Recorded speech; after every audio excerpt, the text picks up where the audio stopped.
Matteo Salvini ne porte pas Emmanuel Macron dans son cœur et il ne perd pas une occasion pour le faire savoir. Dans un dernier message mis en ligne sur sa page Facebook, le ministre italien de l'Intérieur appelle les Français à se débarrasser de leur président à l'occasion des élections européennes.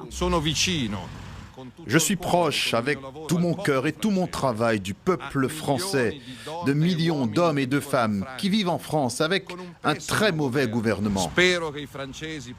J'espère que les Français pourront se libérer d'un très mauvais président et l'occasion est celle du 26 mai, quand le peuple français pourra reprendre en main son avenir et son destin, son orgueil mal représenté par un personnage comme Macron.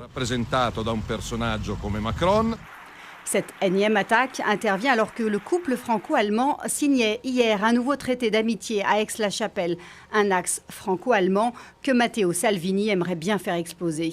Quelques jours plus tôt, c'est un autre ténor du gouvernement italien qui accusait cette fois la France d'appauvrir l'Afrique. Si la France ne décolonise pas des dizaines de pays pour lesquels elle imprime elle-même des francs CFA, alors nous continuerons à avoir une Afrique pauvre et une Europe hypocrite. Si ces propos ont déclenché la colère des autorités françaises, en Afrique, ils trouvent un écho favorable. L'Europe est en train de comprendre petit à petit comment la France puise sa puissance, puise sa richesse en Afrique. Si la France permettait aux dirigeants africains d'installer des entreprises, de résoudre les problèmes du chômage, on n'aurait pas des migrants vers la Méditerranée.